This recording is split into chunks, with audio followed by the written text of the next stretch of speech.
Hello, hello, hello. How's it going? Hey, everybody. What's up? What's up? We're a Good small Sunday crew today. Nothing afternoon. like nothing like the usual suspects. we're the ones that recovered somewhat. I decided to wake up. That Yeah. I don't know. Today would have been a good day to go to the pool. I have not been to the pool at all this summer. I've got that gorgeous pool here, and I just don't go because by the time the weekend hits, I just don't want to do anything. Like it's too much effort to even put on a bathing suit to go down to the pool. So I don't know. Put on a suit? Just go skinny dipping, right? No, It is your pool. You could be in shorts and a shirt and go. I could do that too. Dive in. I could do that too. You don't have a lifeguard there, right?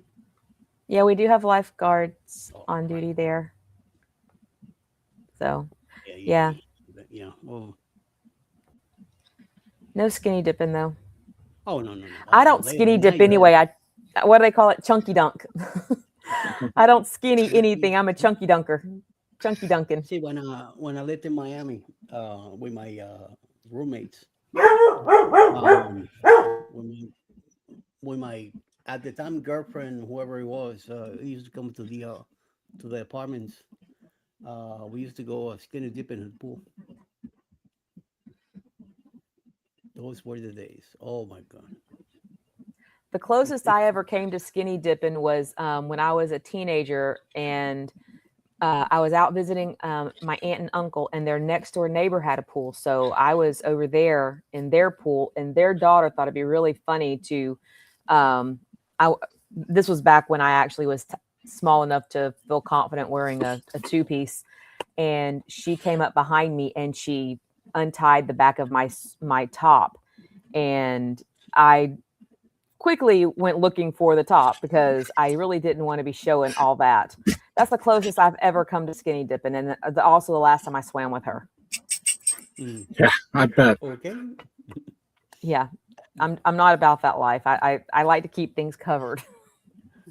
Welcome everybody, and welcome to Skinny Dipping 101. There you go. Sunday afternoon. You just thought Usual Suspects was done. No, we're still here. That's right. Night, so yeah. That's right. We just took a little siesta just to, recharge, and we're just bringing it back. Let's see who's over here in the chat. Let's see. We got Danny Dizzle, the super ninja mod, has come in. She said, yo, or you. And we have Lee from across the pond. What time is it there? It's about what, 6 o'clock, 6:30 for you, Lee? Something like that? 4-hour difference. Is it 4? Okay. Yeah, so it's like 5:35, 5:33, something like that. Okay, yeah. Well, welcome in. Glad you are here. And we have Mark's Music Obsession in. I caught Mark yesterday. He did an NCL live stream with Three Strands Talks. That was really good. I don't know, Mark, was that your first live stream? But it was really good. I enjoyed listening to it. I'll be going on my first NCL cruise in November. So I definitely wanted to make sure that I caught that. And yeah, really enjoyed listening to you and Mr. Three Strands talk about NCL. And Nicole, I caught the tail end of that. That was a good program. It was really good. They did a good job. I try to catch Three Strands when I can. Right. Not always successful, but I try to catch them. I try to catch some of the replays. But again, there's so many channels that when I miss and try to catch the replays, it's hard to get them all in. But I try to spread the love a little bit. Exactly. Yeah. So Nicole, welcome in. And Danny loves your shirt, Chris. Oh, thanks.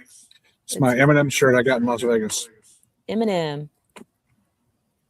I only know like one song by Eminem. It's that Lose Yourself. Right. This is actually the Candy. Oh, well, you see where my brain was. I was thinking Yeah. Eminem, the rapper. Yep. Oh, yeah, me too. Nothing wrong with that. You know, I like him. Well, I do know more Eminem songs, but the only one that I can actually sing is "Lose Yourself." But Patrick used to have a playlist, and that was on like every playlist, and so I heard it a lot.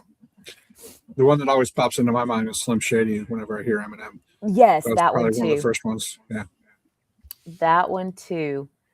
We have Life with EQ in the chat. Welcome in. Glad to see you here on this fine Sunday afternoon, or I guess depending on where you're at, it could still be Sunday morning, or maybe it's Sunday evening. So, or if you're in Australia, it's probably Monday by now. So, pretty close. Yeah. 14 hour, that's a 14-hour difference there. Yeah, they're getting there. So, and Mark is smashing the likes, going around, showing the love. Like this up. Booty is in. Hey, Vicky, how's it going? Trying to make my way down on in here. Let's see. We got lots of folks saying hi. Hi, Danny. Good afternoon. Let's see. I think we might. We got Travel. Yes, we see. Welcome in. She went to a nude beach yesterday in Ibiza. Sounded more interesting than it actually was. Nice. I don't know I was going to say, I don't know if I'm the nude beach person, but I am not the nude beach person. I would be fully clothed and I would just be in awe. I'd be like, wow. Not negative, not positive, just wow. See, I think the thing about nude beaches is you go to the nude beaches and you see all the people there that you really don't want to see nude. Yeah. Because I don't want to be nude. I don't think anybody wants to see me nude. So yeah. But I don't have that. I don't have enough confidence. I will own it. I am not confident enough to do that. Just not. Mark said it was his first live stream. Well, you did a great job, Mark. You guys, you really did. I really enjoyed it. Lee is listening and eating chicken and chips. Nice. It's not a bad meal. No, not at all. Eminem for us is me and Michelle. There you go. Okay. Kimberly is in. Hey, Kimberly, how's it going? Happy Sunday. I really hope I'm not missing anyone. I'm trying to scroll down and catch everyone. Thought I saw Malibu in here. Let me see. My mom is here. Hi, Mom. Hi, Mom. Mom says, M&Ms, I like them with peanuts. Do not correct me. That's what I do too. I grab the yellow bag. I don't grab the brown bag, the yellow. And that's right. Last a lot longer. I do love me some M&Ms. I like peanut butter M&Ms, but I like peanut M&Ms too. We got Law Jones. I always grab the peanut M&Ms, think I'm going to get more protein. You look at the back of the bag, and you really don't. So, but in my mind, you think that they sound healthier. Yeah. I mean, don't correct me there either. Malibu, he is in here. Hey, Malibu, what's up? I want to know, guess what? You booked the NCL Viva and you're going on it with us on the 4.0 booze cruise. I don't know. I'm guessing. You told me to guess. I'd say he's going on the Unhinged cruise. Oh, that would be cool. Malibu, I think, is going on the seashore the week after the booze cruise. So it'd be really tough for him to do booze cruise and then get over to Port Canaveral. He'd have to go literally get off the ship from booze cruise and go to Port Canaveral. So that's probably not realistic. Girlfriend wants to do carnival, so there you go. Do the Unhinged cruise. Get on there with everybody. It's going to be a great ship, Malibu, because it's the Celebration. So it's a newer ship. I think you would like it.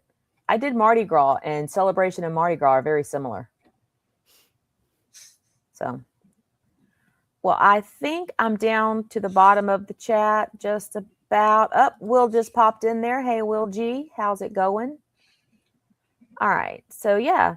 Well, I don't have like any major topic today, but I just kind of wanted to reconnect and see how everyone is doing. I'm glad that Chris has stepped in or come on today, because Chris has just come back from marathon summer of cruising. So I'd love to hear a little bit about that and hear what you have next. And in the chat as well, would love to hear, what you guys are doing in the chat.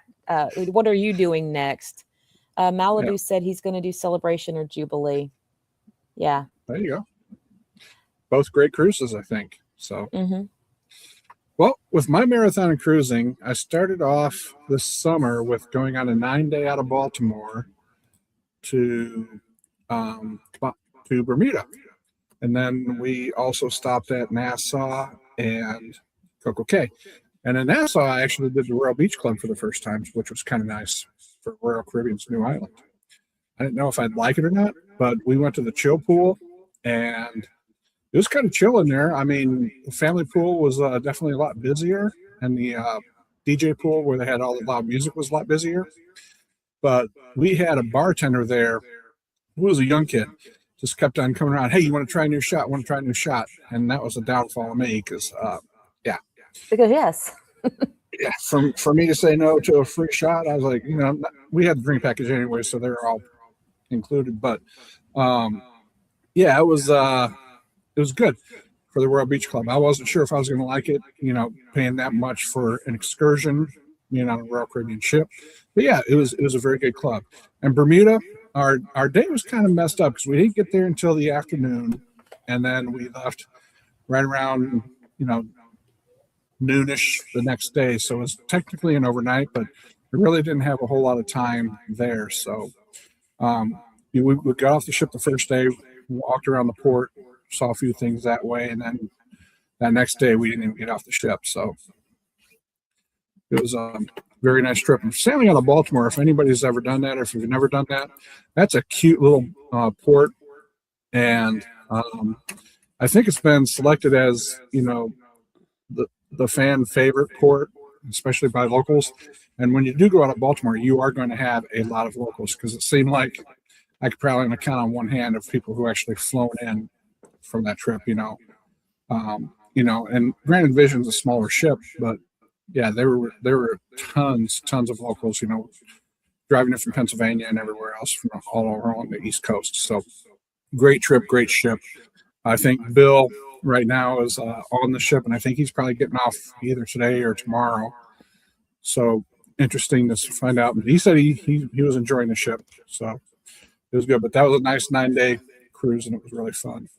And then after that, we did a little bit of I had a professional meeting to go to. Oh, well, after that, my summer of travel, I went down to Tampa to go meet Chase, to do some chases around town stuff at the Tampa Zoo. So that's out on his channel. I've got a behind the scenes something or another coming out pretty soon as I get through some of my data on the phone. And then after that, I flew up to Philadelphia for a professional meeting. And then we drove up to Boston to take Holland America 4th of July cruise. And that was my first time on Holland American. It was really nice, even though it was an older ship. It was a very, very nice ship. It was very well kept. Everybody says, yeah, you're just going to have all kinds of old people and stuff like that. But we had 84 kids on board. I think it's probably because it was the 4th of July. And then we had everybody there from the older people, the blue hairs, what you want to call them, all the way down to, guys with sleeves of shirts, arm sleeve tattoos, everything else. So it was a wide array of cruisers.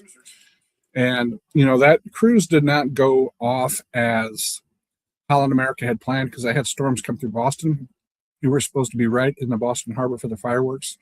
Well, they revoked that the morning of. So we had to sit, and we couldn't really see the fireworks. We saw a few from behind buildings and stuff. But it's part of cruising. I mean, you can't predict the weather. You can't do that. Right. And, they gave everybody $100 onboard credit in there. So my wife and I each had $100 more to spend. And then after we got back from the cruise just about 2 weeks ago, they gave each stateroom, I think, 15% future cruise credit. So I've got that sitting in my bank, but that's got to be used by July 29th of 2027. So we'll see how that goes. Darn, you got to book another cruise. I know. Yeah, shame. And then after that, went and saw family for a little bit and back in Philadelphia. Then from there, we flew from Philly out to Seattle, and we hopped on Star Princess. Star Princess has still had that new ship smell.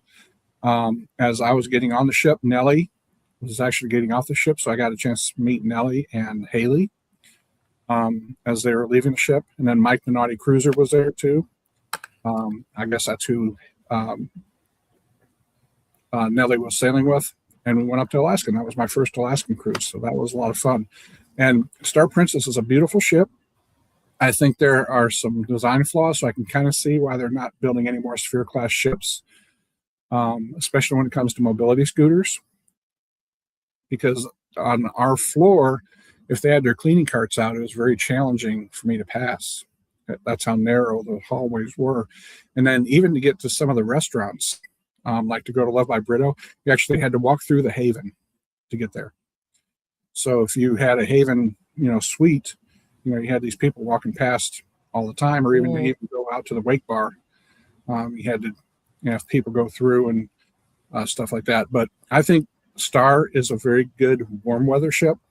I don't think it was the best for cold, because anything you did on the Lido, it was uncovered, and their main swimming pool was uncovered.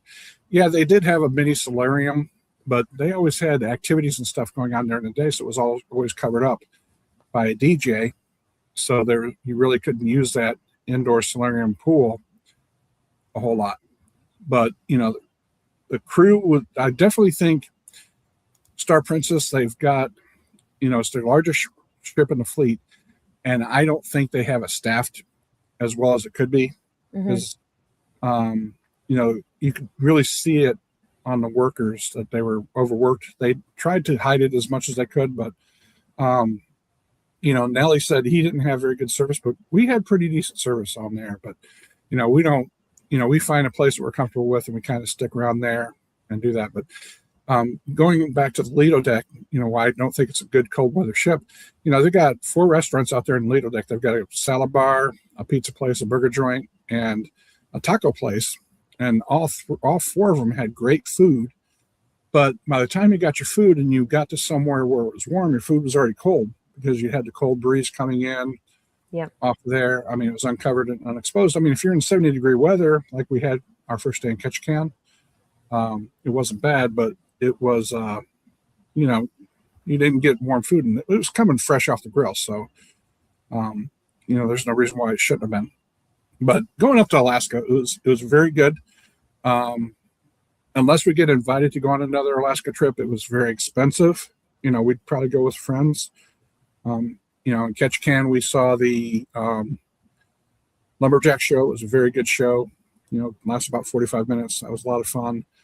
In Juneau, we did the Mendenhall Glacier tour, and the trails that they have there at the national park are all paved, so you can get your mobility scooter there. So that was real nice, being able to participate with that.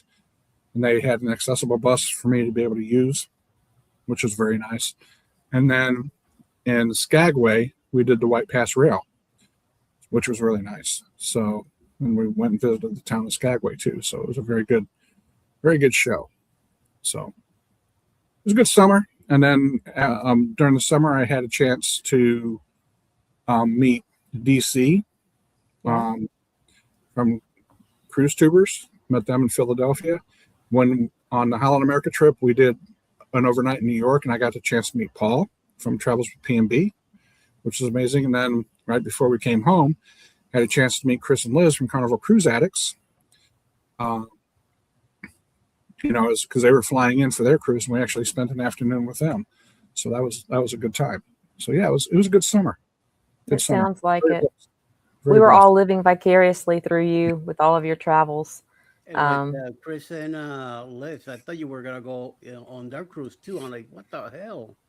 This guy's taking a long break. Trust me, if I could have, I would have. But you know, having to start work on Monday, I think their cruise gets back on Monday. So yeah, it would have been tough for me to take off the first day of work. You always at least want to show up for the first day. Now taking off the day after, that's a different story. right. Uh, we had popping in here, cruising complete. Tell me, is that Barry? Is that who that is? Yeah. Okay, I'm still learning names. So, hi Barry, and we also had Carl come in. So, hello, Carl. And I popped up here over on my stream a bear cam. I found this yesterday when you talked about Alaska. It made me think about it. YouTube just randomly decides you want to watch something, and it posted in your suggestions or whatever. And I landed on this yesterday, and I've been absolutely mesmerized by watching these bears in this in the water, catching the salmon and seeing the salmon jump. And so I threw that up there in case anybody is mesmerized with this kind of thing as I am. It's the channel is Explore Live Nature Cams. Right. But so it's not like anyone's, channel, in our community or whatever. But I just thought this was such a neat thing. It's neat to have on in the background when you got nothing else going on. You can look up and watch the bears trying to catch their fish. It was really, it's really fun to watch. Out of all the wildlife, that's one thing we did not see were bears, but we did see a lot of bald eagles. And we had a chance on one of the last days as we were going into Victoria, Canada. We saw some whales and a pot of dolphins out there playing. So, if you can afford a balcony, I highly recommend getting a balcony and get some binoculars. You don't have to get a super expensive pair of binoculars. I think we picked mine up off of Amazon for like $100, and they're times 10, but they work great. That's how we spotted the first bald eagle and catch cams where we were sailing away, and able to get some pictures with a zoom on my camera. So yeah, it was. Did you say I might have missed it? Did you see any whales? Yeah, we saw whales on our last day going into Victoria. Okay. We never saw them breach the water, jump out like you want to see in all the ones, but we saw the whale tails pop up and saw a bunch of spouts. Yeah. So someone, maybe it was Scott that was saying, it might have been Scott when he was doing one of the lives. Who did the one that they were talking about Alaska? It was, they all start running together, but they were talking about Alaska. And I think he was saying that the juveniles are the ones that breach. Right. So I guess you saw the oldies. Yeah. They're like, you can see my tail. That's all you can see. Yeah, you can see the tail just plopping up out of the water. Yeah, I would just be thrilled to see that. I really, a friend of mine, she and I are supposed to go to Alaska next June. And I'm hoping that we can do a whale watching tour in Sitka, Icy Strait Point. Icy Point Strait. I'm hoping that we can do a whale watching tour there, because that's like a really long day that we have there, and there's not a whole lot to do, since that port destination was actually created for the cruise ships. Right. So you can ride the railway car or whatever, tram. Thank you. Up, so they've got that, and you can do some hiking. And one of the videos that I watched, they were saying to get out of Icy Strait Point or Icy Point. It's Icy Strait Point, and get into the village of Hoona, and it's a lot better, once you get over there. So I'm really hoping that we can do some of that. We haven't really talked about our excursions yet, but definitely looking forward to visiting Alaska, hoping that Ketchikan maybe we can do on foot. And just explore Ketchikan, and I don't know what we'll do in Juneau, but right, well, the lumberjack show really wasn't that expensive. I want to say it was maybe $40-$50 per person. Was that in Ketchikan? Yeah, and that was in Ketchikan. and that's like an hour. So then you've still got a lot of time to walk around, get up to Creek Street, and visit all those places too. So, and we were talking about that. I think Rick and them were talking about that Discovery ship that's had to have that cleaning, over and over again. They've had like their third or fourth case of stomach issues this year. We were parked right next to it when we were in Ketchikan. I saw that. I think you showed a picture or a video or something. Yeah, I sent them a video because I don't think I was on that live. Yeah. So yeah, it was. I've been like, stay away from that one. I really feel like I don't think on that one that it's an issue of the passengers not being clean. I think they've got a problem somewhere. They've got to basically just fumigate, so to speak, their whole ship. They need to sterilize it from top to bottom, start over. Because and the thing is, with as small of a ship that is, they've only got like 100 and some people. So if they get like 7 or 8 people, then they've got to report it. So yeah, exactly. Put his up as well. We got to get Eddie down there so that Eddie can get an "I love Aruba" sign. Eddie needs an "I love Aruba" one on the bridge. So yeah, you haven't been to the Southern Caribbean, have you, Eddie? Aruba and Curacao and all that. No, that's the only piece we're missing from down there. Yeah, definitely got to get on there. There is a site, a YouTube channel I think it's called Show Me Caribbean, and they have a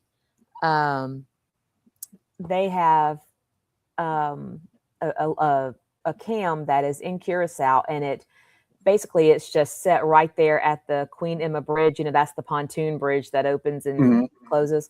And this morning I popped over there to look at it and see what was going on in Curacao. It was the thing that I'm most excited about seeing in Curacao is that bridge. My mom and I, that's when we've talked about it. That's like, we both were saying for sure, we're going to go see that bridge. We want to walk across that bridge.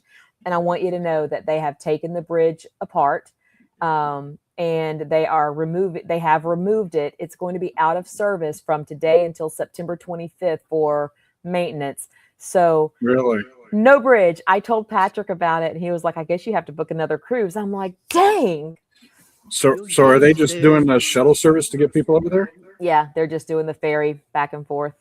I mean, it's not going to ruin my trip to Curacao, but that was the thing I was most looking forward to was that bridge. So that was a bummer. Well, it's like when we went to the Bahamas. I said, I'm finally going to get to see this TV screen with the big shark coming out and all that crap.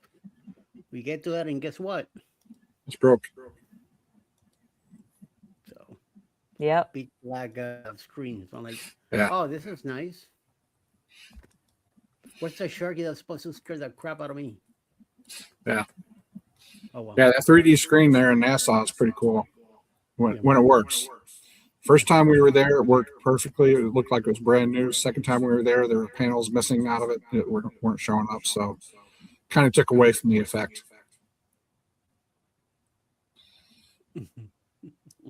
Yeah, it was Ryan's video that I think Scott did. I couldn't keep, there's so many live streams. I can't keep up with who's talking to who. And was it this week, last week, or, there is a schedule that gets done every day. So there is a great schedule that is done every day. And I refer to that all the time. It's just having to go when I don't have the schedule pulled up and I'm trying to rely on memory of who does what, who did what. You can hang that up. Yeah. So getting to what I have coming up in the future, I've got 126 until I'm on Celebrity Reflection. That'll be for my wife's birthday. And then after that, I've got 142 to Harmony of the Seas out of Port Canaveral. So Harmony is transitioning over to Port Canaveral. Mitch, I'm going to have to get with you to find out which one you're looking at for whale watching in Juneau. Like I said, my friend and I haven't really talked about excursions. We're just, these are things that I've been looking at over the past week. I've been playing videos while I work and just listening in. And that was kind of why I thought Icy Strait Point would be a great place to do whale watching because it's such a long day. Oh, Bill is in. Hey, Bill. He's going on Horizon September 12th. So you're getting on about a week after I get off. I get off on September 6th. I'll try not to break anything. Yeah, I like the Horizon. The brewery tour was really nice. It was surprisingly nice and stuff too. So it was really good. Yeah. Carl says 96 days until the Mexican Riviera cruise on the Panorama. Awesome. I want to do that. I want to go to I want to cruise out of California and go down to the Mexican Riviera and go to Cabo San Lucas. Is that the name of it? Cabo? Yep. I want to go down there. So. Yep. Yeah, that's what we did on the Discovery last year. Was the Mexican Riviera? Did Cabo, Mazatlan, and Puerto Vallarta. Yeah, I definitely would love to do that. So Nicole's got 231 days until Brilliance of the Seas. Nice. Day by day, just keep it counting down. Checking them off. Yep. And Mikey Tats is in. Mikey and I met over on the Chase Us Around Town live stream. If you haven't been to Chase Us Around Town, every weekend, just about, unless they have, family always comes first, but they really do try to be there every weekend, and they go out to Port Canaveral usually, and they live stream the ship sailaways. So Mikey and I met over on Chase's channel, and just so happened earlier this year, we were both on the Mardi Gras at the same time. When I was looking for pictures, debating on what to put up as my background, I actually ran across the picture of me and Mikey together. That when we met on the ship, we saw each other a couple of times. So it's pretty cool. But there is the link over on my page if you want to see the bridge in Curacao. It's the Queen Emma Bridge, which is not there currently. But it is really neat to look at that live stream, and you can see the boats and the larger ships coming in. The cruise ships don't come down that way, but you can see some pretty large ships come in. They'll go up and down. Yeah, when we were there was a Navy ship returning. That was kind of neat, and it takes a good hour for that thing to open and close. So if you're close to your return time, you need to make sure you're on the other side of the bridge or get the ferry. Yeah, I don't know. It seemed like it moved pretty quick when I've been watching it over on the stream. It didn't really seem like it took that long. Maybe it was having trouble that day. Maybe that's why they're doing maintenance. Could be. Very well could be. Yeah, because every time I've been on the bridge, I've been replacing wood and stuff like that. So that, the bridge itself seemed to be in pretty good shape. But who knows? Maybe they got to do the mechanical stuff. So, and I think that was one of the things that I read was that they were doing some mechanical stuff. Maybe Will G has 18 days until the Breeze. Is that one out of Galveston, or is that? I think that one's still in Galveston. I can't remember. To get one in before, but don't think I'll be able to. Hey, you know what? Wait, trying to get one in before 18 days, that'd be tough. I mean, you could do it. It's doable. We shall have to watch and see what Will gets up to. Mitch says the screen in Nassau is cool. The screen is pretty cool. I've never actually stopped and watched it. I just kind of glanced over at it. But I guess next time in Nassau, if it's working, I'll actually stop and look at it because I really didn't pay much attention to it. I didn't realize it was that big of a draw. Yeah, it's really neat. I really do like it. Yeah.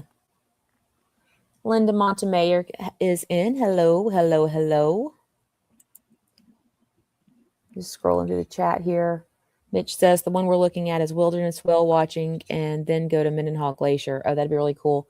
Mitch, you're going on Carnival. Is this an excursion through Carnival Cruise Lines, or are you doing it through a third party like Viator or directly with the supplier or the tour company themselves?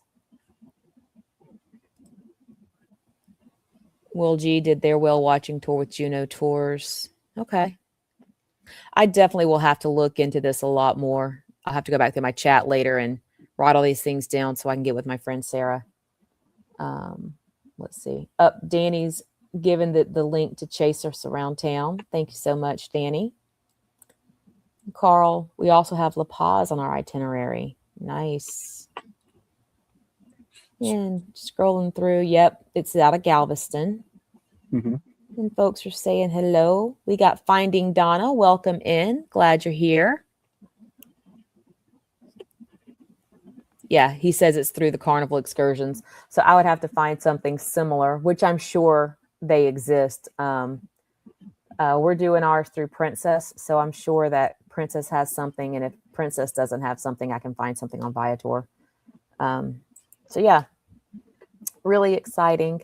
Kat and Matt are here. This is probably Matt. So hello. Say hi to Kat for me if she's hanging around. Mikey Tat's got 216 days until MSC Grandiosa out of Canaveral. Very nice. Very nice. I don't have MSC booked currently. I ended up having to cancel the one for November, but it ended up working out for me to go to on the Booze Cruise 4.0, which is out of Galveston, if anybody is interested.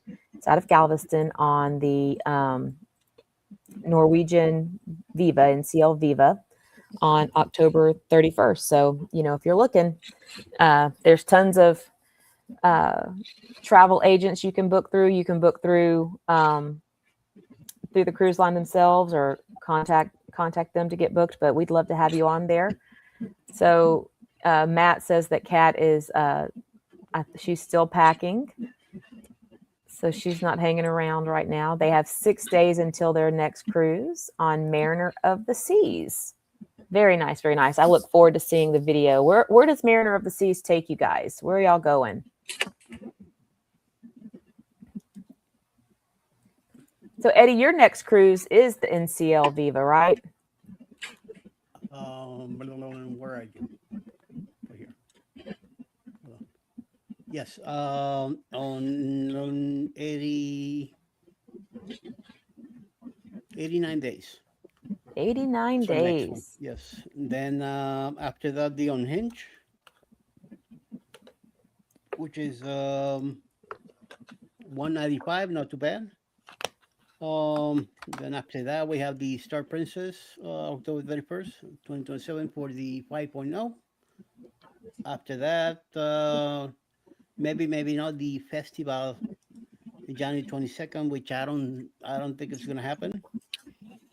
Since we're so close to the Star Princess, and I'm looking forward to take. The idea was in 28 to do the 1.0, the Moose Knuckles cruise that we've been talking about. This is just a our formulation that we've been doing about it, but I don't see if it's gonna happen or not. Unfortunately, about 2 days ago, me and Alice were talking about Alaska, and she says to me, "I have no interest in going to Alaska." I'm like, "Oh, okay." So there's a few points to it. So we looked at it, and it makes a lot of sense. First of all, I like to drive everywhere we go, not flying or anything like that. Nothing against flying. I'm sick of airports anyway. But she said that apparently I thought that that's her bucket list, and she said no, it's not. So I'm like, okay, so I guess we could work on something else. And now the theme is the ABC Islands. We both haven't been there, and we both want to go there. So, and it's a lot. It will be a lot better price for us Mm-hmm. since we're closer. We could pick anything here in Florida to go there. So we'll see. Maybe the 6.0 might be the ABC Islands. Who knows? You never know. I like it. So, I like it. Yeah. and it all depends on the cruise line also. I know not every cruise line goes there. Mostly Carnival and I think KCL might go once a few trips during the year. So I think Celebrity's got a few that goes down there sometimes. Celebrity, she likes celebrities, so that could be another arrange point to do. So the closer that it be to October, to the Avis Islands, I think that's where we're gonna hit it next after that, and then see what happens. My bucket list is Spain, I don't see it happening anytime soon, so we'll see.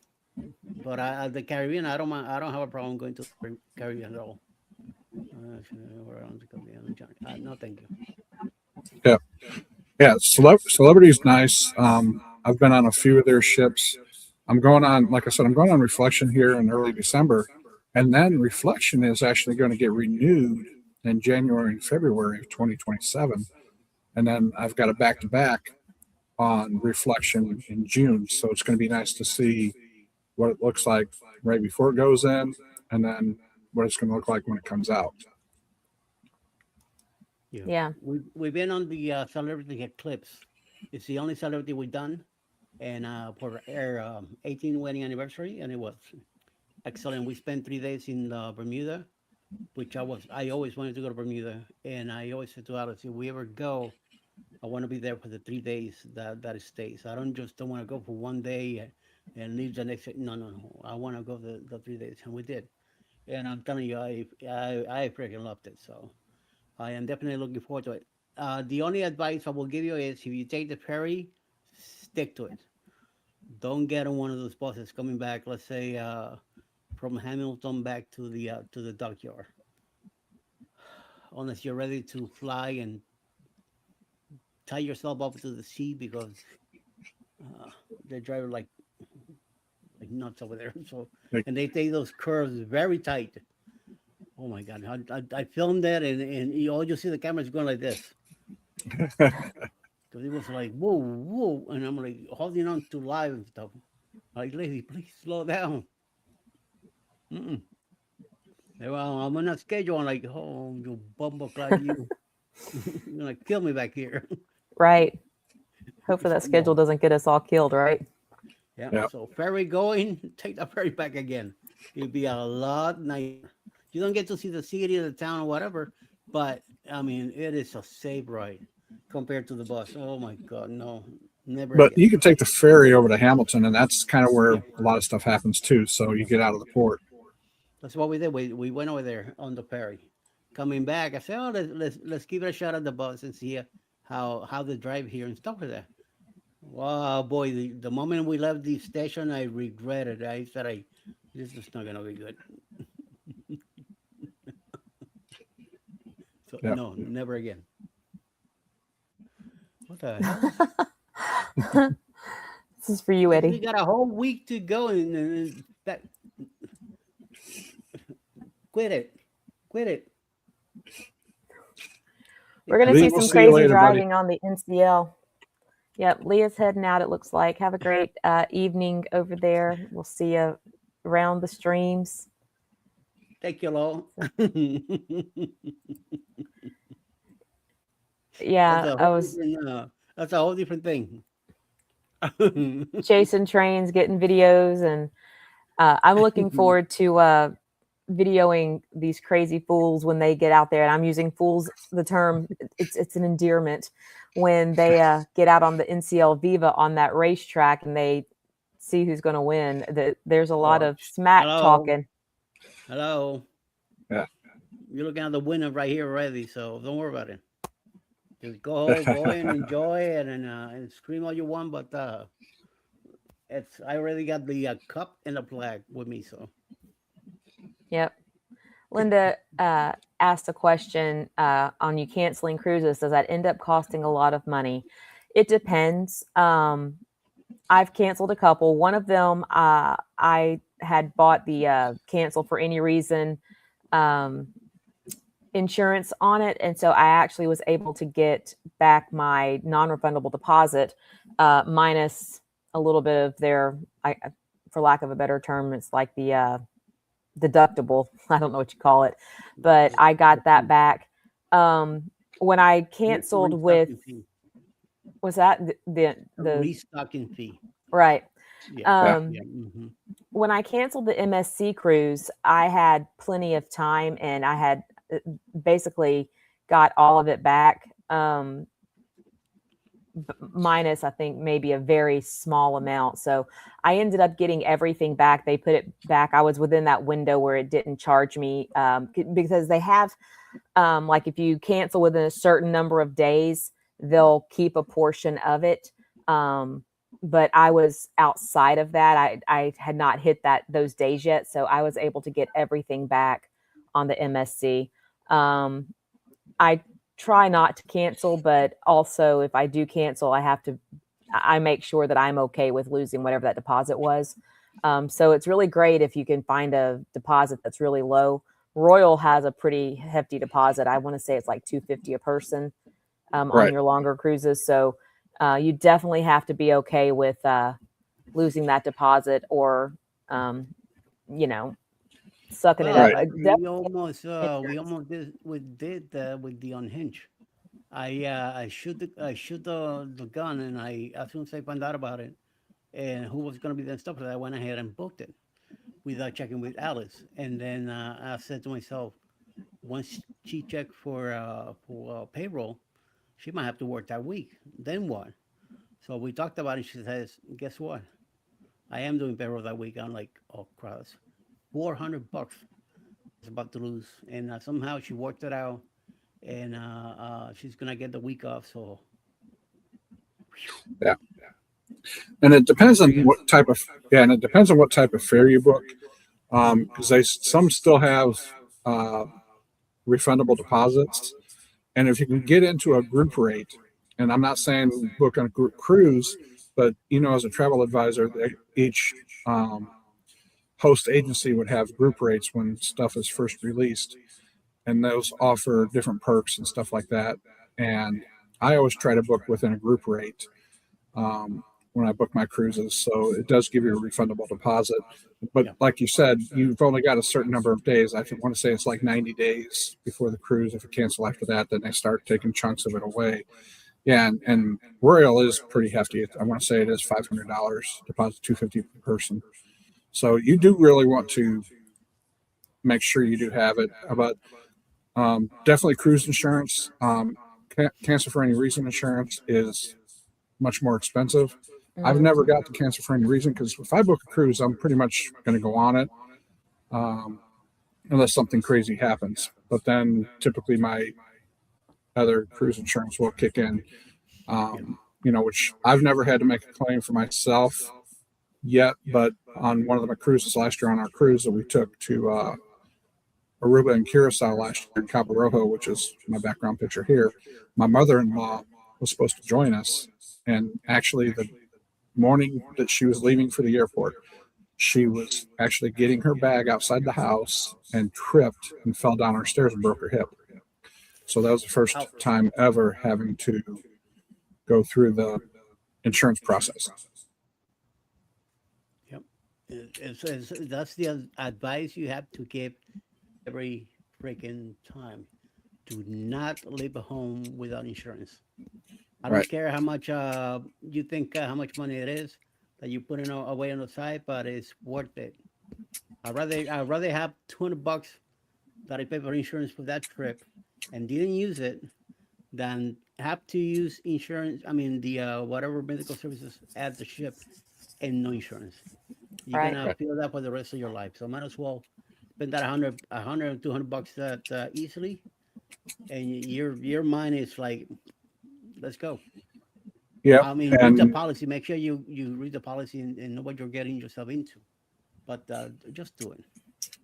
Right. And on our recent Alaska trip, when we went on the White Pass train, there was a young lady there in a wheelchair and crutches and was having a boot on. I was like, that doesn't look like very much fun. She goes, "Oh yeah, I just did this last night on the ship. I missed a step, and she ended up breaking her ankle, and she's going to need surgery when she gets back to the States." And I said, "Well, at least you got cruise insurance." "No, I didn't have cruise insurance." "We'll figure it out." So yeah, I mean, they were a younger couple, and you think you're invincible. What am I going to need cruise insurance for? But it's those simple things. You never know when you're going to be out in a town, step, across a railroad track, slip or fall, going down a gangway. I mean, some can be pretty steep. Somebody in a rush comes by you, pushes you out of the way. Something falls down. Exactly. You never know. Yeah. And they, luckily for her, they let her stay on a cruise, because she said when she was in there, somebody had done something to their shoulder that actually needed to be flown back down to the lower 48 for surgery. So they were evacuated in Juneau. So yeah, it was just one of those crazy things that get cruise insurance. If you can't afford cruise insurance, you probably shouldn't be cruising because it's only going to be $100. I mean, if you're younger, it's even cheaper than that. You know, like for my son, when I take him, I want to say it was like $48 just to get a good policy that would cover most anything. It's granted, it's not to cancel for any reason, but it does cancel if he needs to miss a cruise for something, gets injured, you know, life changes, stuff like that. So, right. And, you know, ideally, people will ask me, you know, do you recommend the cruise line insurance versus insurance through someone else? Where you're going to almost always get a better policy when you go through a third party like Allianz, or there's one called Fay, there's Chubb, there's a bunch of different ones. There's so many providers. You're going to get a better policy with more options through them, and you can tailor your insurance needs based on what you think you're going to need. But I tell them if you're not willing to go the third party route, at least do the cruise line insurance. A little something is better than absolutely nothing. Yeah, for sure. Definitely. And it covers your luggage, it covers travel. And I do Allianz myself. I've got an annual policy, and it covers me for any trip that I take. So even when I was driving down to see my son in Philadelphia after the cruise, it was covering that. And I had a rental car, and it also provides $50,000 of rental car insurance too. Yeah. Is that better now? Here you go. My part of the deal now? He made his I love Aruba sign. Let me do the heart here, but I'll find one somewhere down the line. You just have to sit like this, you know. Put Kat has a question I'm for. Sleep here, so it isn't. No, he's like done. What do experienced cruisers prioritize that beginner cruisers completely overlook? That's a great question. I will say timing, your specific. There's a schedule every day that they show you on the ship. Sometimes beginners, they just come in, they just want to do everything on the ship, and they don't follow the schedule per se, or they're not aware there's some certain things you need to do, like the muster drill, like the reserve your restaurant on time, like shows and stuff like that. So they might miss, and then like the next day they're like going crazy, saying, "Oh, how come I didn't know about this?" Don't you do your own research? Make sure you prepare for that first day. Embarkation day could be very complicated, could be very hectic, could be a ball of ice and melts down nicely and slow. It all depends on how prepared you are for what's coming. So a lot of us experience season cruises already, know about all this. So when we get in the ship, we know what to do, and just chill until your luggage gets to the cabin, and then the rest is whatever you want to do. So yeah, embarkation day can be stressful, but it doesn't have to be. I think that go into it, you know, expecting that there could be some waits. You may have to stand in some lines. You're most likely not going to go from your car or your shuttle or whatever straight onto the ship. You're going to have to go through lines to go through security and customs and all that before you get in. They're going to check everything. When you get on that ship, the first thing you really want to do, is boring as it sounds, is take care of your muster. Because once you take care of that muster, you don't have to think about it anymore. And then you can go find yourself some food or a drink or a place to sit down and just chill. All you got to do, go to the section, quickly, that's it, you're done.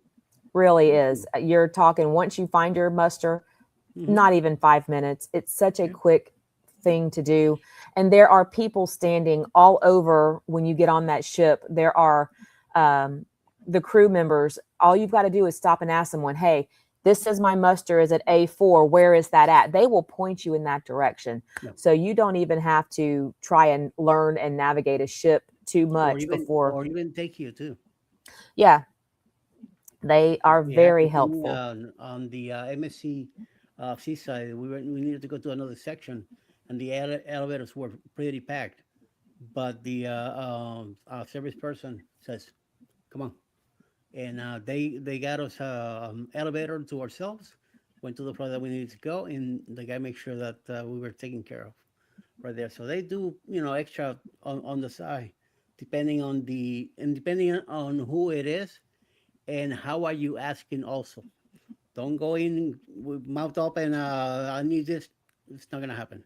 Yeah. You go ask them what you need in a very relaxed way, and they'll get you to what you need. So My mom always says you catch more flies with honey than you do vinegar. And absolutely.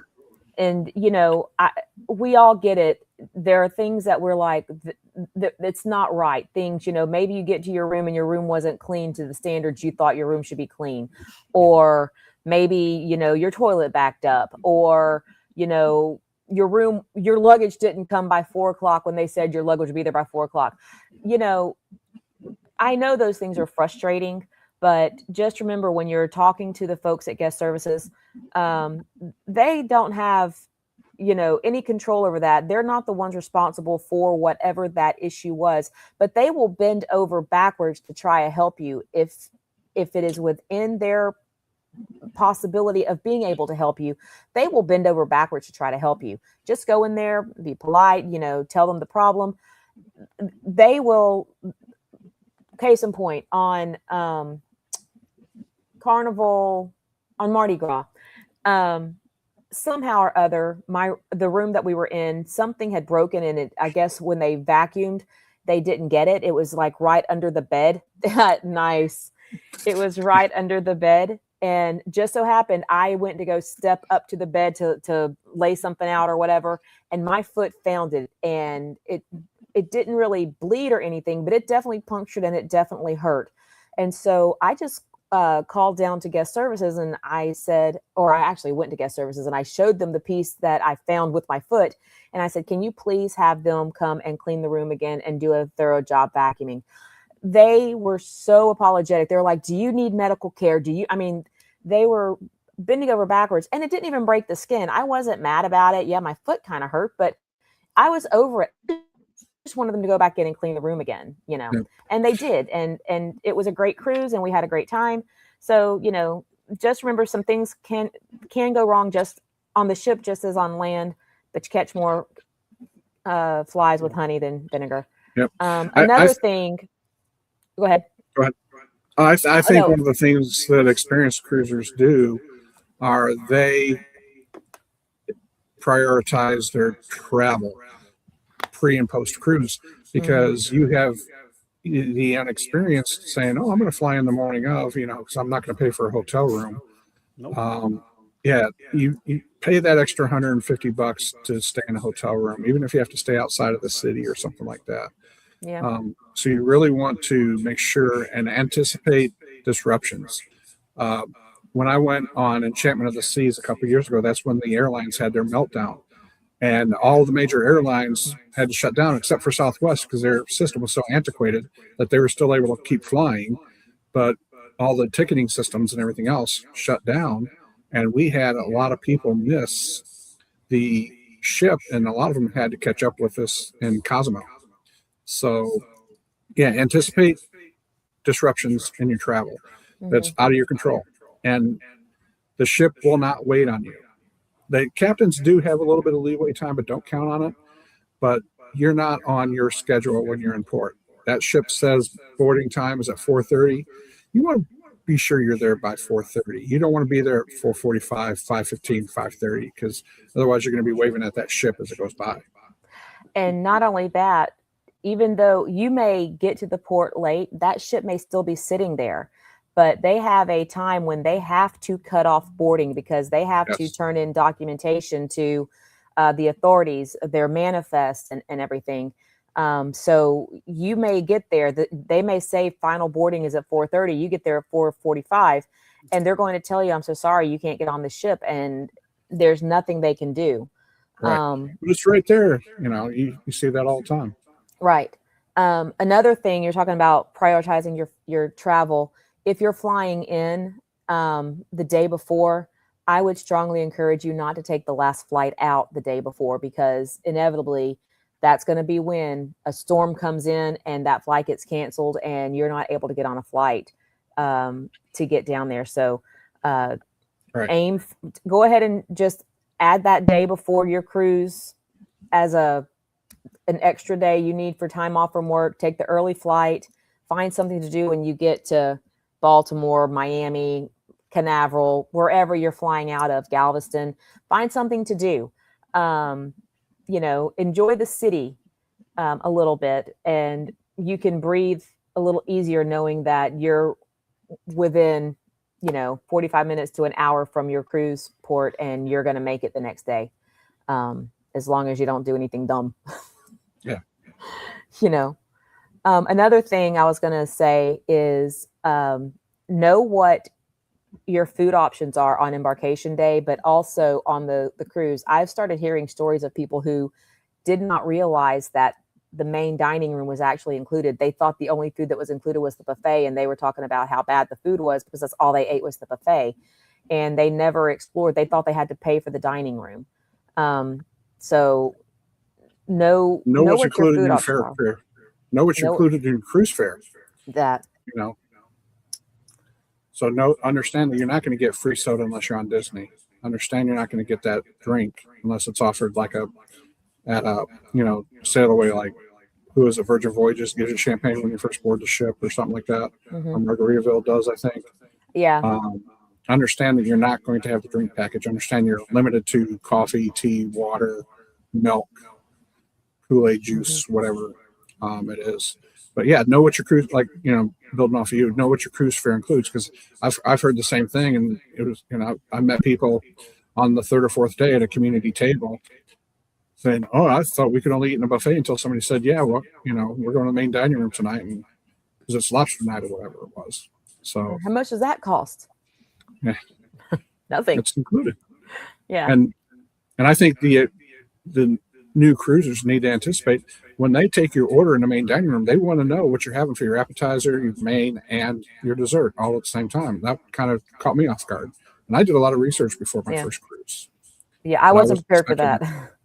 I wasn't prepared to order all three right there. Because I said, okay, what do you want for your app? And then what do you want for your entree? I had those pretty much so done. What do you want for dessert? I was like, I didn't even look at desserts.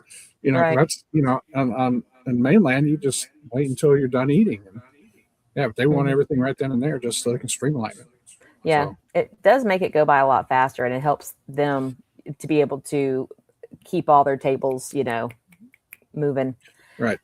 And I think the other thing is, if you've got a show that night you want to go to, let your wait staff know, because they will speed up your service. Mm-hmm. So, because we've gone in with 45 minutes before a show that we wanted to go see because we didn't want to stay for the late show. We told our wait staff, I said, we'd like to catch the 7:00 show. Is there anything you can do? And sure enough, we got through our dinner service in plenty of time to go see our show. That's cool. Yeah, my mom and I have early dinner so that hopefully we're able to catch some shows. Mm-hmm. And she likes to eat early anyway, and I don't care when I eat. I'll eat early, I'll eat late, I'll probably eat multiple times. So I don't care. Well, yeah, you got pre-breakfast, you got breakfast, and you got post-breakfast, and you got Guy's Burger for snack, and you got lunch, and you got Guy's Burger for another snack. And we got to throw the tacos in there somewhere. Got to get the blue iguana in there for another snack, yeah. And you got the bagels at sea for another post-breakfast. That's right. I mean, if you don't come back from your cruise at least 5 pounds heavier, you didn't cruise right. Right. And if you come back from a cruise hungry, you didn't cruise right. Y'all, don't come back from the cruise hungry. There is so much food. Even if you don't like one thing, go get something else. Don't come back hungry. Yeah, they will fix it for you. The wait staff will fix it for you. Yeah. They do not want, they're like your grandma.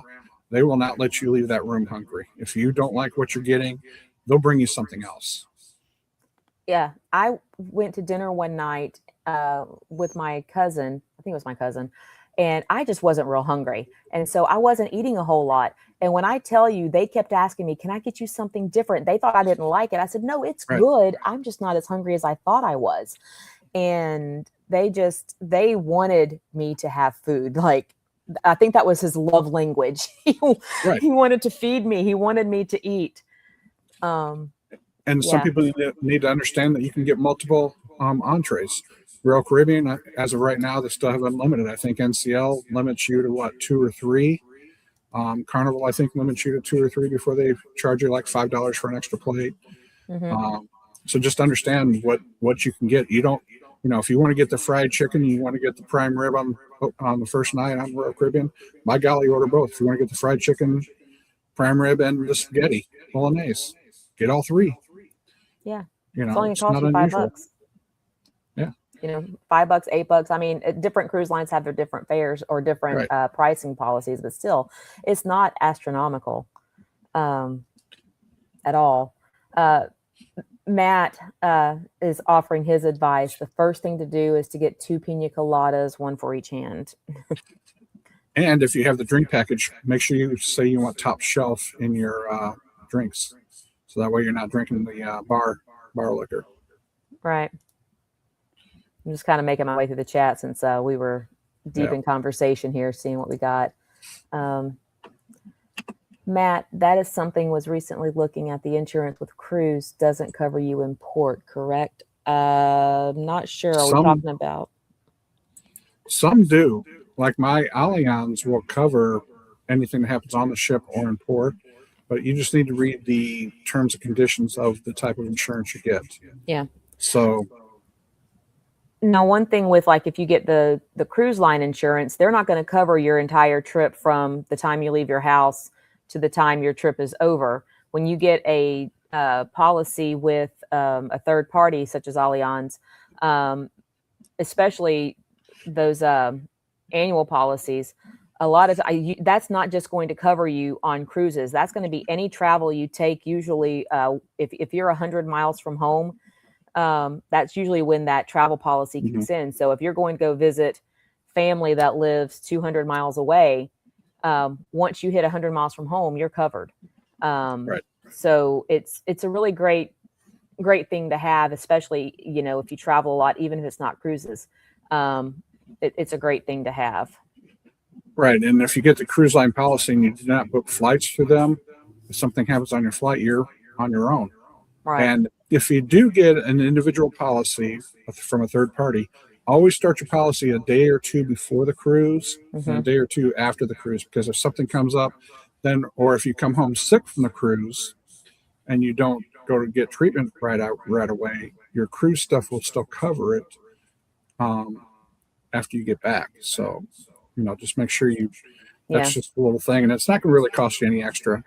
And then I know with the Allianz for the annual stuff, it will cover you for up to 45 days on a single trip. So if you're doing a world cruise, you probably need to get special insurance. But it's not 45 days for the year, but it's 45 days per trip. So like all of my trips that I had this summer were all individual trips. So granted, I was beyond the 45 days, but they were all different trips. So it, kind of went. So I was covered for each and every one. Yeah, I think that's probably to cover themselves for these people, who are doing back to back to back to back, which those are technically multiple trips, but the folks that basically live on a cruise ship, I think they want your feet on land at least sometime in there. Right. Linda was asking, I see where group cruise rates are being suggested. Don't you have to have so many cabins to book group rates? You want to take that one, Chris? Yeah, what a group rate is, we're talking about for like a group that people are organizing, like the ungrouped cruise. If they wanted to choose that and do a group, you have to have so many cabins. But what some travel agencies do is they book a certain number of cabins on all the ships when the schedules first get released. So that is a group rate. Now, granted, you're not sailing with a group, but they have discounted prices for you, or sometimes onboard credit. reduced drink package. Sometimes they can throw in a specialty dining, depending on what cruise line, refundable deposits, things like that. So that's what we're talking about when it comes to group rates. So as an individual, if you call the cruise line, you're not going to get a group rate. If you book through a travel agent, you can say, what kind of group rates do you have? So even before, I started working on the other side of the travel agency stuff, my agent will say, okay, I'd give her 3 or 4 cruises of what I was looking at. And she says, well, I've got group rates for these 2 cruises and you're going to spend X amount of dollars, but I don't have a group rate for this one. And, it's going to be a non-refundable deposit or what have you. So that's what we're talking about by group rates. So the agency itself does book X number of cabins when they're first released. So that's one of the advantages you can have with using a travel agent. And pretty much all travel agents have access to that through their host agency. Yep. So, and it comes through all cruise lines. Yeah, I booked for next summer, my aunt and uncle and my aunt's brother and his wife on a group rate. They're doing a European cruise, leaving out of Barcelona, and I booked them. I was able to book them on a group rate, which was better than, because they were looking to see what they could get on their own, and I was able to save them a little bit of money. And for them, it was it was a no-brainer. They got a little bit of a break, and he's not going to need me to do his flights or anything like that because he works for an airline. So, right, and every once in a while, your host agency will get special deals through the cruise line if they sell X number of cruises, and they'll get special discounts, or a flash sale will come by. We get emails on those things all the time, to where you can get like a free main dining or a free specialty dining or free gratuities or included gratuities or whatever you want to say. And, so just check with the travel agent, get a trusted travel agent. Just don't go on Facebook and say, hey, who's a travel agent? Find someone, get someone in the cruise fam. Talk to Tricia, talk to, Kat and Matt, talk to Sherman, CNS Travel, talk to PK, Ryan. All of those are travel agents that I would trust myself. Just because they're people that I know. So yeah, and even though that I do some travel agency stuff, I don't really book a whole lot for other people. So I'm with an agency that does not have those requirements, but yet I'll still book a group cruise. Like the 4th of July cruise I went on, that was through Let's Go Travel Tips. With Allison and Gordon. So I'll still book group cruises with other people. So just to be included, and just, because that's a special cruise and they've got even a better rate than sometimes I can get, because they do have those X number of rooms and stuff that were available. And they've planned that out so far in advance that, all the group rates were, all the group rooms were taken up by the time I actually looked into getting the trip myself. So it's just better to go through them sometimes. Right. And I mostly just do family and friends and myself, of course. But, I'm not advertising trying to build a huge business. But, exactly. If somebody comes to me and says, hey, can you help me? From this community, they want help. Sure. I'm going to help get you booked on a cruise, look for some group rates or whatever. I booked on the Booze Cruise 5.0. Mandy and I actually booked with Ryan. He was doing the, setting it all up and everything. And, I could have booked it myself, but I just looked at it and thought, I really want to have a cruise where somebody else takes care of the issues for me. Right. And that was my reasoning for doing it. Yeah. Because people don't realize that, they want to book on their own because they like having the control, but they don't realize all the stuff behind the scenes of what a travel agent can and will do for you. I don't know about you, but sometimes I don't want to sit on the phone for an hour and a half waiting on hold for Royal Caribbean or whoever, trying to get something fixed, that just, strange things happen. Stuff like that. Just the other day when we were coming back from Seattle, I had booked my flight and I had reserved my seats through Southwest. And all of a sudden my seats disappeared. My wife still had her seats, but they said, you'll be assigned seating when you arrive at the airport. I'm like, wait a minute here. I literally spent an hour and a half on the phone with Southwest dealing with that. Where if I would have used a travel agent who booked my flights for me, they would have done that for me. Right. And that was 100% why I was like, Ryan, Yeah. I wanted someone else to take care of that one for me. And that's what a travel agent will do. Yeah. Granted, you got to make your payments through them. You can't make any changes on your cruise itself through them. You can still book your own excursions, or you can have them book them for you. Mm-hmm. But, the payment thing and making changes, that's the only thing that people mostly gripe about. But you have to look at, the benefits that come with it, the discounted cruises, the extra perks, the extra onboard spending that you might get. Not having to sit on a phone if something goes awry, when I booked Liberty of the Seas for 2027, that cruise ended up getting canceled and rebooked, and they gave me an option to go to Icon. If I had a travel agent, I would have just said, hey, you take care of this. But, since I booked it myself, I was the one sitting on the phone with Royal Caribbean doing that. So. I like this one. Jennifer says, I prioritize unpacking. It's the first thing I do when the room opens so I can feel at home immediately. Y'all, yes. Don't live out of a suitcase. You will enjoy that so much more. Unless you are just absolutely loving living out of a suitcase, don't do that. Unpack. They usually give you a good bit of storage for you to hang up your items, to put your things in the bathroom, they give you good room, and usually your suitcase will fit under your bed, so it's out of your mm-hmm. way. And once that's done, you can really get down to enjoying that cruise.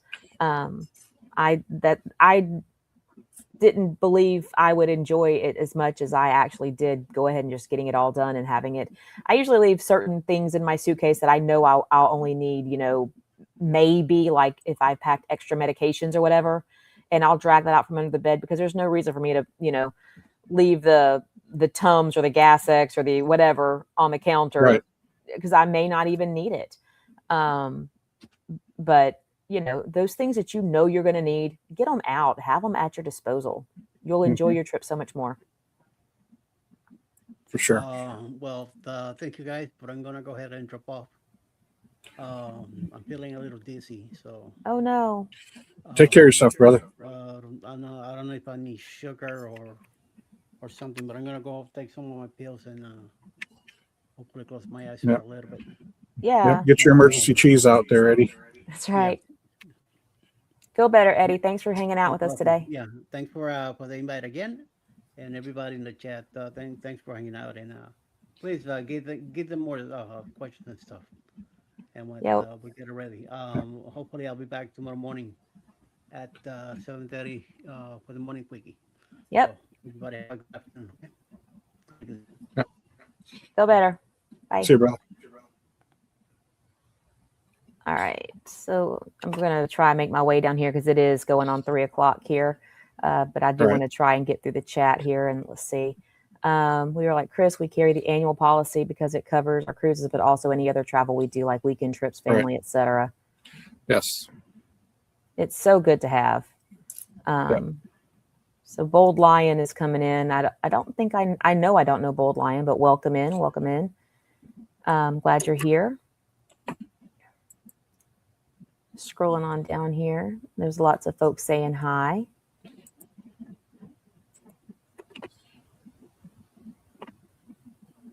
Maritime law is 90 minutes, I believe. Is that for when they have to shut off embarkation or I think so, when they close up the ship. Yep. Yeah, because it's usually 60 to 90 minutes where they close the ship down before. Yeah. Because they have to get border control your information and all that stuff before you sail the manifests. Exactly. Mike has made it in. Welcome in, Mike. I'm really far behind. That was at 2:31. Having a great conversation, though. Yes, we were. Matt, the daily schedule always has the Port Harbor Master's phone number. Oh, that is a great tip there. Yeah. If you're ever running late, you can call, and sometimes they can help by letting the ship know. Or if you have an emergency, and you need, hey, I can't find my way back to the port, or something broke down. Yeah. Yeah. I actually saw a post just scrolling through Facebook the other day, and somebody was saying that they were on a different ship, but they were trying to reach anyone that was on another ship that was in dock with them, in port with them, because somebody from that ship had a nasty accident. And I think they were going to the hospital or something, and they wanted to let the ship know that this was happening. Don't know that the ship would have been able to wait for them, but they'd had an accident on their excursion. I think they had like a motor scooter wreck or something. I don't remember, but yeah. Yeah, because the cruise line will do what they can to get your passport, get your needed necessary medication, whatever you have in and around your safe. Yeah. Get back to you. And obviously, if you're not going to sail with them, they will clean your room out and pack it up and give it to the port master. But yeah, they'll definitely get your passport and money or whatever else in the safe. Yeah. And you will want that. And get your passport, please. I know you think I'm just doing a closed loop. I'm leaving out of, Miami, and I'm just going to the Bahamas, and it's only a 3-day cruise or a 4-day cruise, and I don't need that. But you never, ever know what's going to happen. Yeah, because you get stuck in Nassau, you're going to have a passport to get back. Yeah. And they're not going to let you just get on the next ship back. No. You're going to have to fly home, and you've got to have that passport. So get a passport. It's not, when you take into consideration that the passport is good for 10 years, unless you're a minor, you divide the cost of the passport by 10. It's really not expensive. It seems like it's expensive to, from the get-go, but the peace of mind of having it is so great. So. And speaking of passports, you want to make sure your passport doesn't expire for 6 months after your day you get back. So just double check that. I keep mine in my calendar, so I know when my passports expire. So I know after I get done with my spring break trip of 2027, I've got to get my passport renewed before I sail in June, because that'll be within 6 months of when I get back for when my passport expires. So make sure you have 6 months. Now, that's not the cruise line that says that. I think NCL does have something in their policy. One of the cruise lines did come out and put that in their policy, that you have to have 6 months on the passport. But a lot of the countries that you visit, that's their requirement. So you can sit there and argue all you want with the person at the desk, but it's because of where you're sailing to that they require that. Yeah. It's not the cruise line. And there are a lot of policies. People get mad at the cruise line for things that are completely out of their control, when they have to abide by what the law is of where they're going and what maritime law states, and their hands are tied. So, you definitely have to take that into consideration. This is a great tip as well from Mitch at the Cam Fam. Have an understanding of the ship layout, so you don't waste the first 2 days looking lost. There are deck plans and diagrams all over the internet, not to mention, if you are here on YouTube, you know that YouTube is a wealth of information and videos and whatever. Do a search, watch some ship tours. A lot of even the folks that in our community are doing ship tours. You're going to find what you're looking for. Know which decks you're going to find your food, your entertainment. If you're a smoker, know where your smoking spots are. Also, if you're a smoker, know that until they finish refueling, you're not smoking. That is a safety issue. You're not going to be smoking, even if you are in a smoking section. You're not smoking while they're refueling. Right. Sharon has come in. Happy birthday. Yep. Happy birthday, Sharon. And one of the things you can do is they've got those TV monitors typically by the elevators that has the ship layout. Take a picture of that and save that as your lock screen.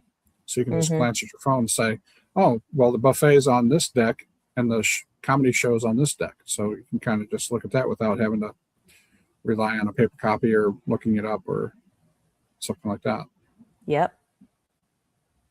Hi, Caleb. See you stopped in. Floss said it's hobbit eating at sea. Yeah. I just graze all day long. And I love the desserts on the buffet because they're so small. It's literally bite size, which is great for me because I don't eat a lot of desserts. I love sweets, but I just don't eat a lot of it. So I love to get like 2 or 3 different cakes and I take a couple of bites and I don't feel like I'm wasting too terribly much. Right. And understand that the desserts you're going to get are not going to be super sweet as compared to what we have here in the States, because they use a lot of European chocolates. So the chocolate's not going to be as chocolatey as what you expect. Right. So it's going to be a little bit more European tasting, I think. Mm-hmm. It's still delicious, though. Yeah. I haven't met too many cakes I didn't like. No, I really haven't. And of course, Matt's reminding us not to forget about that late night pizza. For sure. So even bad pizza late night is good pizza. It's good pizza. Yeah, for sure. I mean, you know, one of the things that destroyed me on Holland America is on their last C day, they have what's called Cake Day. And on the buffet, they actually close down one of the sections, and that's all that they serve is cake out of that section. I mean, any kind of cake you want. And I was doing pretty well. I can't say my diet, but I was doing pretty well not eating extra stuff. Cake Day, I had a couple plates of cake. I mean, come on. Yeah. I mean, it's cake. It's cake. Yeah. It destroyed me. Yep. Matt was answering Linda's question. We just covered that. Yeah.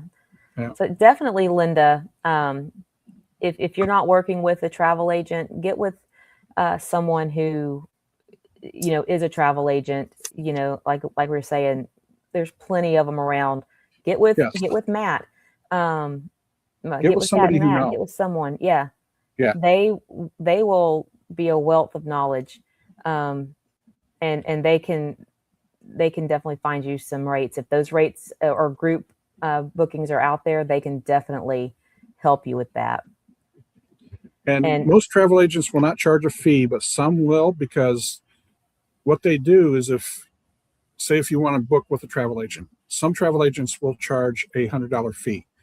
And what they do that for is if you book with them, they'll put that $100 down towards your deposit, because you have to realize that when we're researching a cruise, like say if you come to Tricia and say, Tricia, I want to go on the ABC Islands.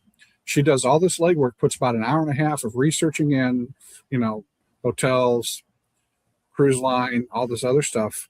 And then you go ahead and book it on your own after she gives you the information. That's doing us dirty. And a lot of people do that. Well, some travel agents will say, okay, I'll do this for you for $100, but I will give you that $100 towards your deposit if you book with me. If you don't book with me, then that $100 is mine. So a lot of them do not charge fees, and you know they're technically not charging a fee, but they are charging you for their time if you choose not to book with them. Right. So just be aware of that. But yeah, use a travel agent, use somebody you know and trust. And I think most everybody within this cruise fam who's a travel agent that books out, like, you know, Ryan, you know, Kat and Matt, Sherman, you know, and even if you go to Tricia or myself, I mean, we'd help you out as a friend or family kind of thing. But, you know, we're not just making, you know, Cruising Chris M travel agency. I'm not out there trying to do that. You know, I've about the only people I've booked besides my family is I've booked a coworker a couple times, and that's it. Right. That's the same. I've booked a friend. I have a friend that I actually need to get with today. She's asked me to help her book her birthday cruise for next year. But for the most part, I don't do that. I just, honestly, I don't have the time to put forth in doing it at this time because I am working full time. So this is me learning the ropes, so to speak, now, so that when I do retire, I can start doing this more, you know. I don't want to take this on when I retire and then have to learn it all then. So I'm going to travel now. I might as well take advantage of the perks, you know? Right. And a lot of us do it because we do enjoy travel and we do enjoy doing the research. I mean, I enjoyed looking at different cruises. I enjoyed all of that research. I enjoyed all the, you know, behind the scenes kind of stuff.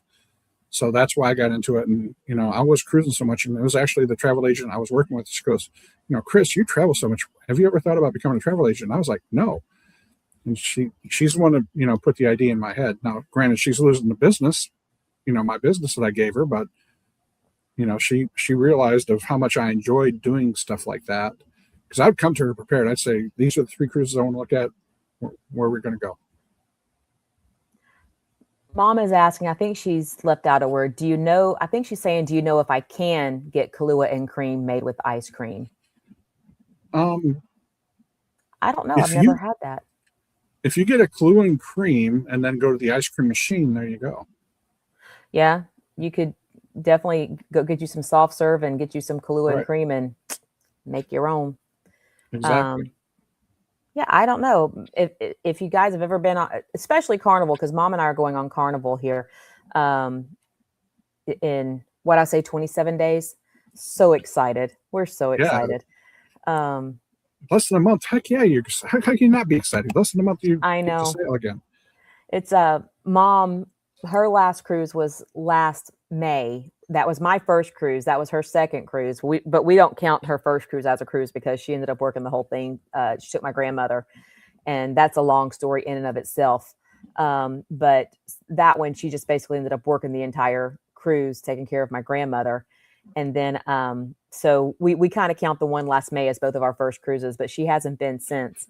And I've been a lot since. So this is this is our I'm hoping our yearly trip. We have this one this year, and then next year we're doing Carnival Dream out of New Orleans, and that is a group cruise that I have booked for a book club at sea. And so I'm hoping every year until Mom says she's done, I'm hoping that we can do at least one cruise together. And as much as I cruise this summer, I mean, I'm still like a giddy 5-year-old on Christmas Eve walking on that cruise ship. I mean, my heart starts racing. I mean, I'm just excited. I'm bouncing down the freaking gangway. I mean, it's an amazing feeling. Yeah. When I lose that feeling, that's when I'll probably find something else. Yeah. Right. There's just something about as soon as your feet hit the ship, you come off that gangway and your feet hit the ship, there is just a peace that comes over you. It's like, okay, vacation has begun. It's real now. Mitch is saying DIY it and then bring a cup of ice cream on the bar, and they probably will. Probably will take care of you. I think you froze a little bit there, Trish. But yeah, I think they will take care of you at the bar, and they will go ahead and mix up what you can. And that goes along with making your relationships too. So make sure you are keeping up with the bartenders and give them $1 here and there. I mean, granted, you prepay your tips if you do buy a drink package. You are back now, yes. I was just kind of rambling on. But yeah, you know, if you take care of the bartenders, you know, give them $1 or $2 every once in a while. You don't necessarily have to do it on every drink, but they will do special things for you. Your drinks will get a little bit stronger. They'll recognize you when you come to the bar. You'll get speedy service, and they may go ahead and DIY it for you. DIY it, yeah. Yep. The week after I get back from the cruise with my mom, I will come back and work 4 days, and then Patrick and I are heading back down to Florida for the weekend. He's going to go do his Star Wars gaming thing that he does, and I'm going to go meet Danny Dizzle, the super ninja mod. Yeah. And Greg and Michelle are going to be there. Darian. Who else is going to be there? I can't remember now. Danny, of course. Right. Lots of folks are going to be there. So looking forward to that meetup with everyone. Matt's done aperitifs added to ice cream in the MDR. So yes, you can do it for Kahlua. There you go. And Law says, bring your own big girl cup. So we do have the drink package, so we won't have to necessarily do that for drinks around the ship. We can just stop and get a bottle of water or get a drink or whatever. But definitely for that Kahlua and cream, we might have to bring a big girl cup. So I know what some people do is they bring their big Stanleys, whatever. They order a drink, wait 5 minutes, order another drink, then pour them both into their big cup.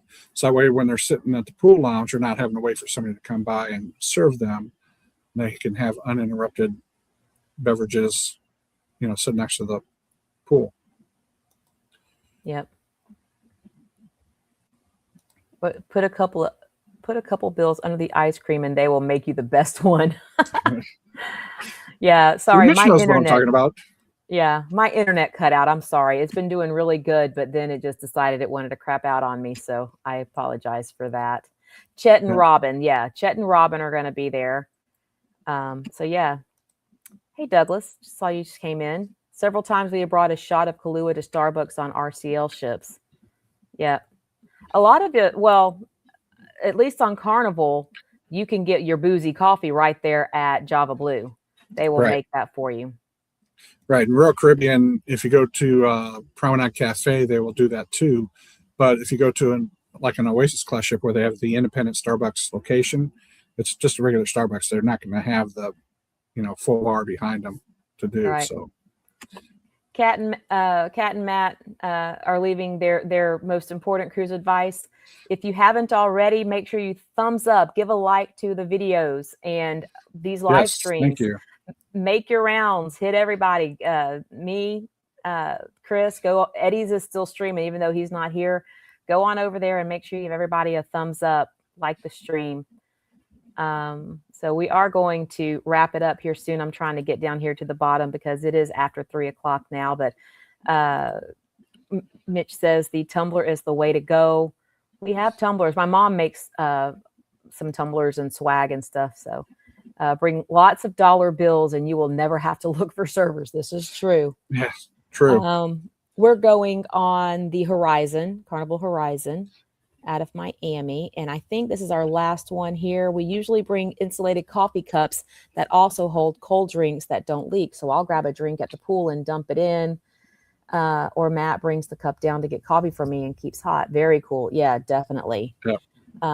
So yeah, we are going to go ahead and wrap it up. Thank you guys for hanging out with us today. Yep. I've had such a good time.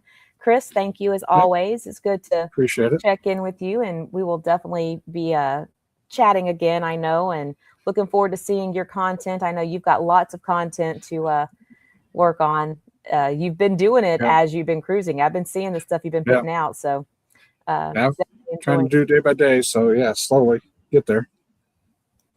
Yep. And Cam Fam, they do have a show tonight. Tell me what time it is. Is it 7 Central? I can't remember. I can't. If I had Eddie's list brought up, I could tell you what time. I just get on YouTube and I just keep checking my notifications because I have everything that pops up. But yeah. And I have a show tonight at 5:10 Central, 6:10 Eastern. Yes. It's going to be Scrow's Nest and myself. We're going to talk about how do we select our cruise cabins. Or I don't know. We're going to talk about something about cruising. So something about cruising. How we select our cruises, actually, I think is what we're going to talk about tonight. And, guys, if you haven't checked them out, I love that you guys are doing this because you've got a really unique perspective because you are coming at it from the viewpoint of someone who is cruising with accessibility needs issues. So I love that you guys do that. And it's even for those of us who don't have accessibility issues, you never know when you're going to cruise with someone who does, or when you might even find yourself with an accessibility issue, whether it being a permanent or temporary. So it's great knowledge to have. And it also gives you a bit of compassion for others on that cruise ship who are sailing with accessibility issues, because people tend to get really frustrated and aggravated, with those who are on scooters or have walkers or wheelchairs. And, we're all there for the same reason, and we're all wanting to do our vacations together. So, it's a great perspective to have. So I really appreciate you guys doing that. Right. Yeah. And, I remember watching a video last year, a couple of years ago. There was a guy who was in a wheelchair going on an MSC cruise, and he booked a regular cabin, but he filled out the accessibility form thinking that would give him an accessible cabin, and it did not. Right. So, first-time cruisers don't realize what you actually need to do for an accessible cabin. So, yeah, they are enjoy the movie. Out. Yes. Enjoy that downtime before you guys get on your ship. Yep. Oh, Ryan and Mel are going to be there too. Yes.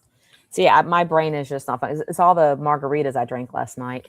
I'm drinking water today because I have blood work tomorrow. So I'm like, maybe I should drink water. Flush it out. Exactly. So, well, guys, if you haven't already, go ahead and hit those thumbs up before you head on out. Everyone have a fantastic rest of your Sunday and a fantastic week. And we'll hopefully catch you here next Sunday. All right. Take care. Bye-bye. Take care. Bye.